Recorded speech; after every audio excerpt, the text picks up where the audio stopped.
Bismillahirrahmanirrahim. Assalamualaikum warahmatullahi wabarakatuh. Kelana Yuta Channel mempersembahkan cerita silat serial Gatra Bumi bab 2 episode yang kedua.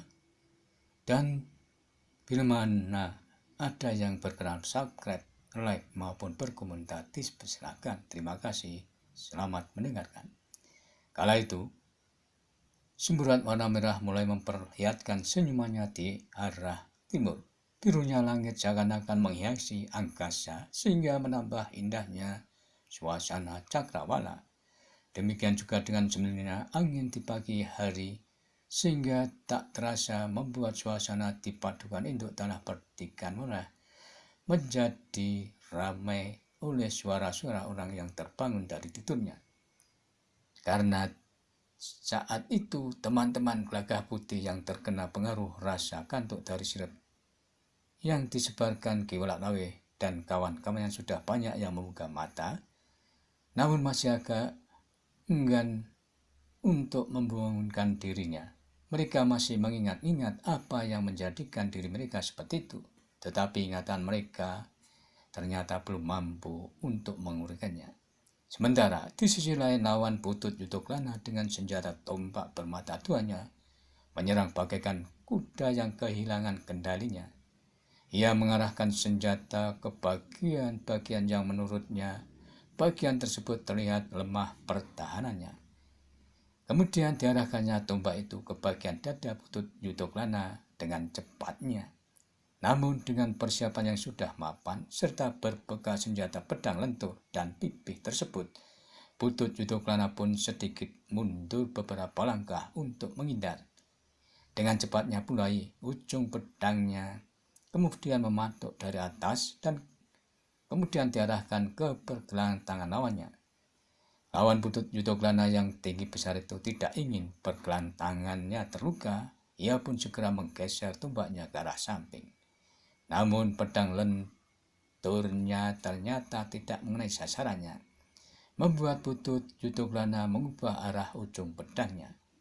Dengan cara menyedal pancing dari arah bawah, pedang lenturnya itu kemudian ia arahkan ke pergelangan tangan lawannya lagi.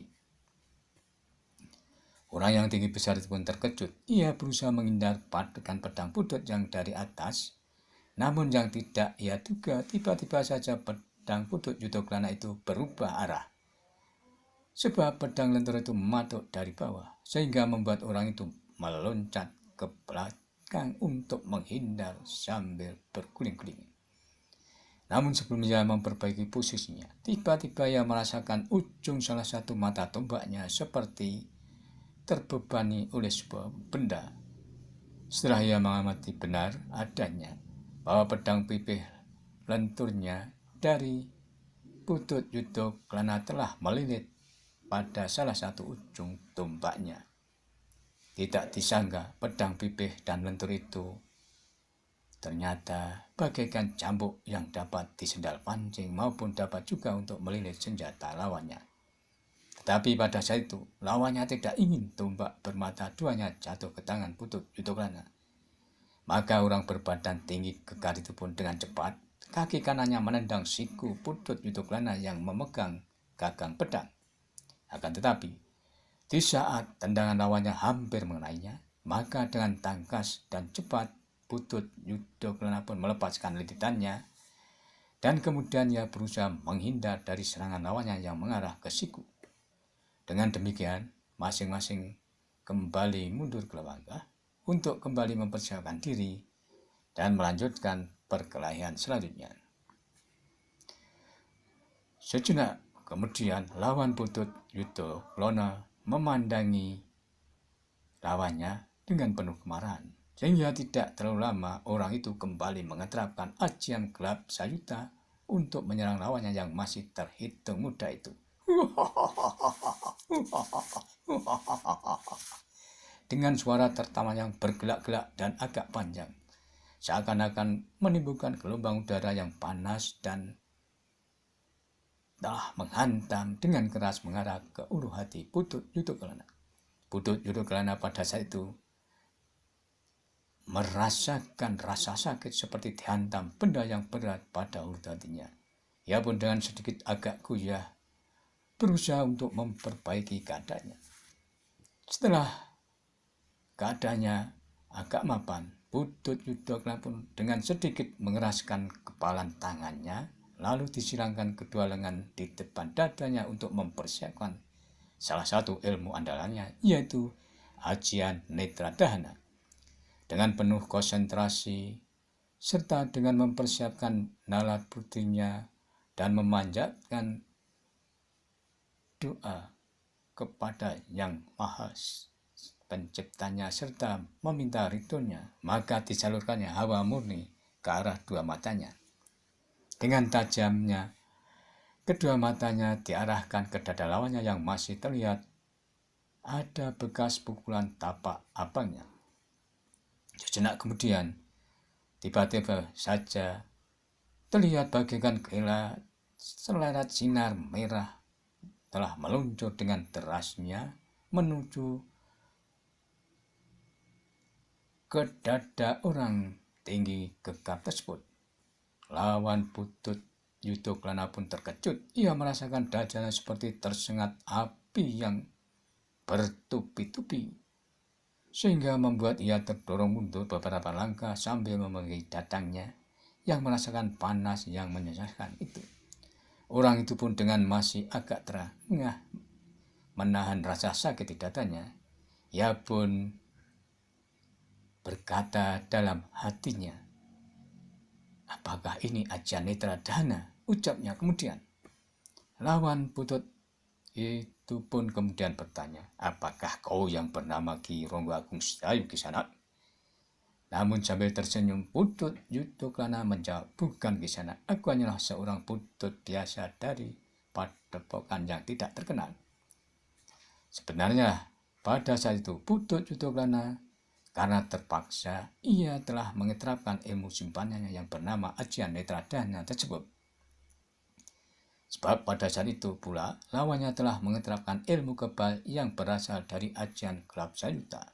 Sementara itu, di sisi lain, di sebuah padegelan di mana Gatra Bumi dan lawannya Ki Walet Lawe masih belum selesai pertempurannya, keduanya dengan kecepatan dan ketangkasnya telah memulai mengeterapkan ilmu kanuragan yang dikuasainya, yang mana saat itu ilmu yang tertinggi dari mereka. Gatra Bumi pun tidak mau berlama-lama dengan pertempuran itu. Ia pun segera meloncat mundur beberapa langkah dan dimulai ia mempersiapkan dirinya. Sejenak kemudian kakinya telah membentuk sebuah kuda-kuda yang agak rendah dan kokoh, di mana kaki kirinya ditarik setengah lingkaran ke belakang pelan, serta kaki kanannya diangkat sedikit di atas lututnya. Kemudian tangan kirinya diletakkan di atas pusar dan dibaringi tangan kanannya diangkat lurus ke atas dengan pelan. Pada saat itu ia merasakan hawa panas yang disertai kabut tipis bergulung-gulung bagaikan angin lesus berada di sekitarnya. Setelah semuanya siap, maka dihentakkan tangannya ke arah Ki Walet Lawe, dan tidak lama kemudian terjadilah sebuah benturan tenaga yang tidak kasat mata antara Ajian Gelap Sewu Ki Walet Lawe yang berbenturan dengan Ajian Celeret Tahun dari Gatra Bumi. Ki Walet Lawe pun terpental beberapa langkah dan kemudian yang terjatuh terduduk dengan kepala menunduk. Dan tidak lama kemudian Ki Walet Lawe pun telah jatuh pingsan. Sedangkan Gatra Bumi pada saat itu telah terpental dan berguling-guling sambil napasnya mulai terengah-engah. Ia pun sempat melihat Ki Walet Lawe terjatuh pingsan. Sementara itu, di gardu perundaan, Gelaga Putih sudah selesai membantu teman-temannya yang terkena ajian sirup. Ia pun kemudian mengarahkan pandangannya di mana Gatra Bumi menuju ke arah suatu pertegalan. Karena merasa tegang, Gatra Bumi belum terlihat, yang membuat Gelaga Putih terkejut oleh suara burung malam yang terdengar di gerombolan di arah yang lain. Tetapi setelah diamatinya, tiba-tiba ia pun terkejut ia melihat berkelebat dari gerombolan itu sosok bayangan, namun bayangan itu adalah burung benaran dan kemudian terbang ke arah matahari terbit. Sambil menarik napas dan menarik kedua ujung bibirnya, Gagah Putih pun tersenyum-senyum sendiri karena ia mengira yang berkelebat tadi seseorang yang membuat onar dipadukan dengan ajian silumannya itu. Namun senyuman Gagah Putih hanya sekejap karena pendengaran saat itu mendengar suara tertawa dari arah gerombolan perdu yang berada di sebelah tegalan. Karena hal tersebut, maka Gagah Putih berlari dengan cepatnya menuju ke arah suara tertawa itu. Ketika Gagah Putih sampai ke tempat suara itu, ia pun beberapa saat lamanya berdiam diri. Dengan segenap kemampuan inderanya, Gagah Putih mencoba mengetahuinya apakah yang ada di sekitarnya. Namun ia tidak mendengar sesuatu dan tidak melihat sesuatu lain gerombolan perdu, namun yang ia lihat beberapa bebatuan yang cukup besar dan suara gemericiknya air sungai yang tidak jauh dari tempatnya ia berdiri. Sesekali tertawa itu kembali terdengar. Gagah Putih kemudian mempertajam indera pendengarnya. Ia mulai mencoba mengurai keadaan. Tiba-tiba pendengarannya menangkap sesuatu, suara seperti ranting pohon yang sudah kering terinjak oleh kaki seorang. Dan suara yang berkembang itu kembali bergema di sela arah, bagaikan bersaut-sautan. Luar biasa, gumam Gagah Putih dalam hati. Kemudian dengan seksama Gagah Putih mencoba mendengar suara yang bernada lirih, namun demikian keras di dalam dadanya dan mendengung-dengung di telinganya. Tiba-tiba terdengar seorang berkata, "Kenapa kau bingung, anak muda?" Suaranya pun bagaikan melingkar-lingkar di segala arah. Tetapi Gagah Putih hanya diam saja. Ia kembali mempertajam inderanya. Setelah kembali indera pendengarnya menangkap desiran halus di sampingnya, ia pun bertanya, "Siapa kau si anak? Jangan seperti anak kecil yang senang umpet-umpetan." Kembali terdengar suara tertawa yang panjang dan bergelombang. Terdengar pula suara yang menyaut, "Kau tidak perlu mengetahui siapa aku. Tetapi aku salah seorang dari mereka yang membuat penghuni padukan ini menjadi tertolong." Terdengar lagi suara yang melingkar-lingkar. Namun Gagah Putih pun malah ikut tertawa berkepanjangan. Dan suaranya itu pun bagaikan mengimbangi suara dari orang yang tertawa yang melingkar-lingkar tersebut. Orang yang masih belum mau menampakkan diri itu terkejut. "Duduk alas, kau anak muda," geramnya. Ternyata suara tertawa Gagah Putih yang mampu mengimbangi bahkan membuat orang itu terkejut telah membuatnya marah. Tidak lama kemudian, bagaikan angin putaran, tiba-tiba tidak jauh dari Gagah Putih telah berdiri seorang yang sudah cukup tua dengan kumis yang memutih serta sedikit jenggot di dagunya. Sejenak keduanya saling berpandangan. Namun ternyata orang itu tidak menunggu Gagah Putih untuk berbicara. Ia pun telah menyerang Gagah Putih dengan cepatnya karena ia sudah agak lama bermain-main dengan pemuda tersebut. Rupanya orang ini benar-benar sudah gila, geram Gagah Putih dalam hatinya. Karena itu, maka ia pun sempat menghindari serangan orang. Serangan orang yang berjanggut jarang tersebut hampir saja mengenai pundaknya. Kemudian kembali lawannya meluncat memburunya. Namun Gagah Putih sudah bersiap sepenuhnya. Oleh sebab itu, ia pun segera meluncat menghindar. Bahkan dengan sikapnya, Gagah Putih pun membalas menyerang pula. Dengan demikian, maka pertempuran antara kedua orang itu menjadi sengit. Meskipun kedua orang itu berbeda usianya, tetapi ternyata keduanya adalah orang-orang yang berilmu tinggi. "Ternyata kau sudah mempunyai bekal ilmu kanuragan, anak muda," berkata lawannya. "Apakah kau mulai cemas ke sana?" "Tutup mulutmu," bentak orang itu. Namun orang yang berjenggot jarang itu harus berhati-hati karena serangan Gagah Putih datang bagaikan gelombang laut yang berkejaran. Meskipun keduanya tidak bersenjata, tetapi tangan-tangan mereka menjadi jauh berbahaya dari senjata pedang maupun senjata apapun. Keduanya pun kemudian bertempur semakin lama semakin sengit. Ilmu keduanya mulai meningkat semakin tinggi, sehingga mereka telah merambah ke ilmu simpanannya. Dedemit alas, geram Gelagah lawan Gelagah Putih. Kau masih juga mampu mengimbangi ilmuku? Ternyata saat itu Gelagah Putih telah mengetapkan ilmu dari aliran kisah dewa yang ia peroleh dari kakang sepupunya Agung Sedayu.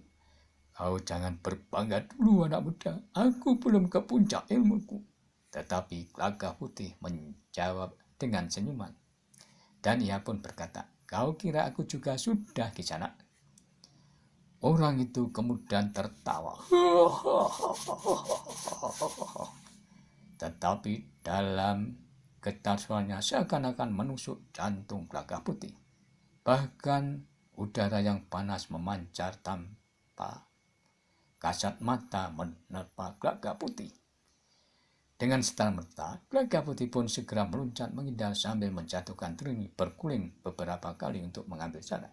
Demikian ia berdiri, maka Gelagah Putih telah menghentakkan kedua telapak tangannya menghadap ke arah lawannya. Tiba-tiba saja sebuah getaran yang juga kasat mata dari kedua telapak Gelagah Putih telah menerjang lawannya. Tetapi getaran yang terpancar panasnya melebihi panas orang berjenggot panjang itu. Lawannya dengan tangkas melenting menghindar serangan Gelagah Putih sambil mulutnya mengumpat sejadi-jadinya. Dedemit alas kau, geram orang itu. Kau mampu menghindar dari serangan ilmuku, bahkan kau telah membalas seranganku. Memangnya aku kok anggap benda mati Kisanak? Meskipun ilmu mampu membuat layu pohon perdu itu, namun seranganmu yang memancarkan gerakan panas bagiku hanya mainan anak-anak saja, berkata Gelagah Putih. Ternyata saat itu Gelagah Putih sengaja memancing kemarahan lawannya. Seharusnya kau sudah mati sejak tadi, geram lawan Gelagah Putih. Namun kau masih tetap hidup, bahkan mampu membalas seranganku anak sombong. Kau telah membuatku menjadi marah. Oleh sebab itu sebelum kemarahanku sampai ke ubun-ubun, lebih baik kau jangan melawanku. Mendengar perkataan lawannya, Gelagah Putih malah tertawa. Ia menganggap bahwa lawannya memang sudah kehabisan akal. Kemudian ia pun menjawab, apakah tidak sebaliknya saja Kisanak? Kau yang tidak melawanku. Demit alas kok, kembali orang itu menggeram. Ternyata kemarahan lawan Gelagah Putih sudah sampai ke ubun-ubunnya, sehingga ia pun menyerang dengan ilmunya yang tinggi. Getaran udara panas yang dibarengi dengan tertawanya yang menggelegar, bagaikan dentuman gelombang telah menerjang Gelagah Putih. Tetapi Gelagah Putih menyadari sepenuhnya bahwa serangan lawannya itu, hingga ia pun segera meloncat menghindar. Namun di saat kakinya sudah berdiri tegak, maka kedua telapak tangannya terjulur menghadap ke arah orang yang berjenggot panjang dan jarang itu. Kembali lawannya terkejut. Ia harus berloncatan ke samping. Namun Gelagah Putih tidak memberi kesempatan lagi. Karena itu, maka serangannya kembali menyerang lawannya. Tetapi lawan Gelagah Putih masih mampu menghindar dengan menjatuhkan diri dan bergulingan di tanah. Dan bersamaan dengan itu, orang berjenggot jarang itu telah tertawa dengan menghentak-hentak lagi. Ternyata orang itu telah mengetrakan ajian gelap sayuta. Suaranya yang menghentak-hentak seakan-akan telah menimbulkan udara yang sangat panas. Bahkan bagaikan percikan api telah menghantam serta menusuk-nusuk dada hingga jantung Gelagah Putih. Gelagah Putih segera meloncat untuk menghindari jarak, kemudian ia berdiri tegak sambil meningkatkan daya tahannya. Ia pun tidak membiarkan keadaan itu berlangsung terus-menerus menerpa dirinya, sehingga akan menyulitkannya kelak. Karena itu, Gelagah Putih pun segera memutuskan untuk mengakhiri pertempuran tersebut. Mengingat kawan-kawannya masih di gardu ronda, ada yang belum tersadarkan diri oleh ajian sirep itu. Tanpa menghiraukan serangan aji gelap sayuta, Gagah Putih telah meloncat dan bertumpu pada tangannya. Ia pun melenting dan berputaran beberapa kali di udara. Demikian kakinya sudah menginjak tanah, maka sekali lagi Gagah Putih melompat sambil mengayunkan tangannya. Namun pada saat yang bersamaan, orang berjenggot jarang tersebut kembali menghentakkan aji gelap sayutannya. Kembali, dada Gagah Putih terasa bagaikan tersabet pedang yang tajam. Namun pada saat itu pula ia telah mengayunkan tangannya ke arah dada lawannya. Gagah Putih telah melepaskan kemampuan ilmu aji sigar buminya. Dengan demikian benturan ilmu yang sangat tinggi tidak dapat terhindarkan lagi. Dada Gagah Putih bagaikan tersengat pedang yang tajam. Maka tulang-tulangnya lawannya bagaikan tertumbuk batu yang besar akibat dari benturan aji sigar bumi dengan ajian gelap sayuta. Lawan Gagah Putih yang berjenggot jarang yang terkena aji sigar bumi terbaring diam. Dari sudut bibirnya telah meleleh darah merah. Ternyata ilmu Gagah Putih telah menghancurkan tulang rusuk lawannya. Sedangkan Gagah Putih sendiri telah terdorong beberapa langkah ke belakang. Ia pun jatuh berlutut. Sehingga dengan susah payah Gagah Putih berusaha mencoba bertahan. Namun keseimbangannya belum mapan. Sehingga ia pun harus jatuh terguling. Beberapa saat Gagah Putih masih terbaring di tanah. Napasnya pun agak tersendat-sendat. Tetapi karena ketahanan tubuhnya yang sudah terlatih baik, sedikit demi sedikit ia berusaha untuk duduk. Dan di saat Gagah Putih sedang duduk untuk mengatur pernapasannya, tiba-tiba seseorang dengan cepat membawa tubuh lawannya. Sambil memandang Gagah Putih, orang yang baru datang itu berkata, "Sampaikan kepada Agung Sedayu untuk menantikan kedatangan kawan-kawanku untuk membuat Karangabang tanah perdikan menoreh." Sesaat kemudian orang itu sambil menggendong lawan Gagah Putih meloncat ke balik gerumbul pohon perdu dan berlari ke arah utara. Gagah Putih yang sedang mengatur pernapasannya hanya berdiam diri. Namun apa yang baru dikatakan orang itu ia simpan di dalam hati. Waktu pun sudah merambat semakin cepat. Matahari pun sudah mulai menampakkan diri dengan warna kemerah-merahan. Pada saat itu, Gagah Putih sudah selesai mengatur pernapasannya. Kemudian ia pun kembali ke gardu ronda untuk menemui kawan-kawannya. Ketika Gagah Putih sampai ke tempat tersebut, ternyata kawan-kawannya sudah siuman semua. Kemudian mereka pun pulang ke rumah masing-masing setelah Gagah Putih memberi izin. Sementara Gagah Putih masih menunggu di gardu ronda untuk menunggu kedatangan Gatra Bumi yang selama ini belum terlihat. Sambil menunggu Gatra Bumi, Gagah Putih merenungkan perkataan orang yang membawa lawannya itu, yang mengatakan ia untuk menyampaikan kepada Agung Sedayu bahwa tanah perdikan menoreh akan dijadikan Karangabang. Mungkinkah perkataan orang itu benar terjadi? Demikianlah cerita serial Gatra Bumi bab kedua episode kedua. Terima kasih, sampai jumpa.